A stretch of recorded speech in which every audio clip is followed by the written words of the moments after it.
안녕하세요. 저희는 오늘 여러분들께 현충사에 대해 소개해드리고자 이 자리에 나와 있습니다. 먼저 본격적으로 현충사에 대해 소개해드리기 전에 짧게 설명을 하려고 합니다. 현충사는 이순신 장군의 업적을 기리기 위해서 만들어졌는데요. 임진왜란부터 정유재란까지 7년간 전쟁을 이끈 이순신 장군의 호국정신을 기리고자 만들어졌습니다. 숙종은 1706년 이순신 장군의 호국정신을 기리기 위해서 백암리 방화산 자락에 이순신 장군의 사당을 지으라고 명하였습니다. 그래서 이곳에 현충사를 짓게 되었습니다. 또한 현충사는 이순신 장군의 호국정신뿐만 아니라 국가적으로 제사를 지내기 위해 만들어졌고요. 이순신 장군님께서 보여주신 놀라운 사대 정신을 우리에게 심어주고 우리나라의 무궁한 발전을 기원하는 높은 뜻으로 지어진 교화의 장소입니다. 그럼 본격적으로 현충사의 역사에 대해 알아볼까요?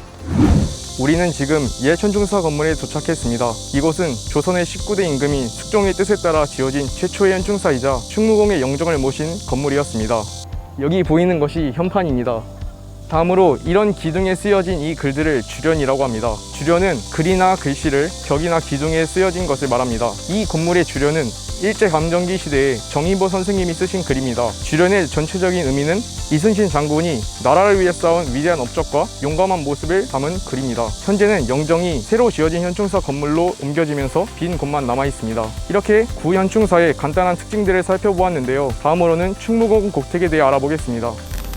네, 여기 보이는 충무공 고택은 이순신 장군님의 부인인 방씨 부인의 처갓집으로서 자연스럽게 이순신 장군님의 본가가 되었습니다. 충무공 고택은 전체적으로 미음자 형태를 띠는데요. 이는 전형적인 한옥의 형태입니다. 주로 여성들이 사용했던 안채, 남자들이 사용했던 사랑채와 문과 문을 연결해주는 문간채, 작은 문간채로 구성되어 있습니다. 주로 여성들이 집안일이나 바느질과 같은 취미생활을 하는 공간인 안채는 기역자 모양으로 되어 있습니다. 안채 앞쪽에는 으자 모양의 문간채를 두었는데 이 문간채의 오른쪽에는 작은 문간채를 두어 그 공간에 조상님의 위패를 모시고 제사를 지내게 하였습니다. 또 이곳에는 가묘를 두어 제사를 좀 더 쉽고 빠르게 지낼 수 있도록 하였습니다. 안채의 왼쪽 건물 밖에는 장독대와 우물을 설치해 두었는데 이 우물은 충무정이라고 합니다. 이상으로 충무공 고택에 대한 해설을 마치고 홍살문과 현충사 본관에 대한 해설을 시작하도록 하겠습니다.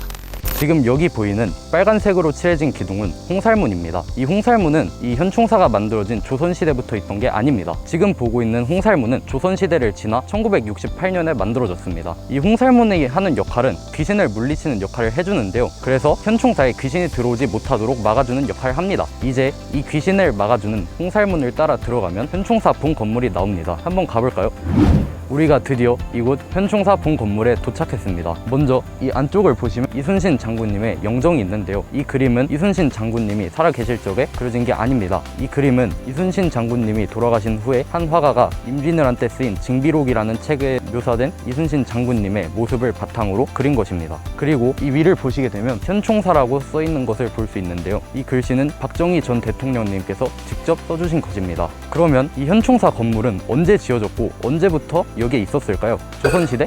아쉽게도 아닙니다. 이 현충사 건물은 흥선대원군 때 철거된 다음에 1932년 일제강점기 때 돈을 모아서 현충사를 만든 후 1967년에 자리를 이곳으로 옮겨서 지금 이 위치에 있게 된 것입니다. 비록 조선시대부터 이어져 온 건물은 아닐지라도 이 현충사 건물에는 이순신 장군님의 혼이 담겨있는 건물입니다.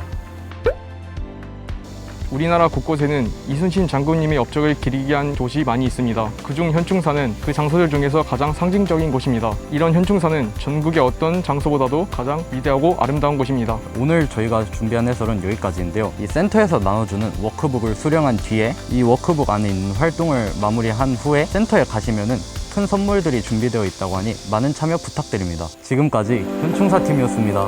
안녕.